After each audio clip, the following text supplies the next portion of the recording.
গবাদি পশুর শরীরে প্রায় দেখা যায় আসিল। তো কোনো আসিল বড় হয়, কোনোগুলো ছোট হয়, আবার চিকিৎসা না করলে আসিলগুলো অনেক বড় হয়।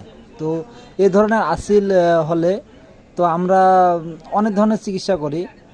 তো একটি চিকিৎসা আছে খুব সহজ, তা হচ্ছে অটোথেরাপির মাধ্যমে শরীরের কোনো এক অংশ থেকে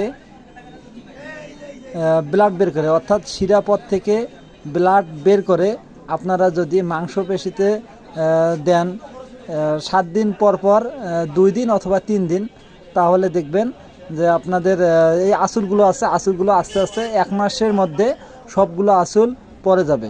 তো এই আসিল নিয়ে আমার একটি বিস্তারিত ভিডিও আগামীকাল আমি ছাড়বো। তো আপনারা চাইলে ভিডিওটা দেখে আসতে পারেন, সেখান থেকে অনেক কিছু শিখতে পারবেন। ধন্যবাদ।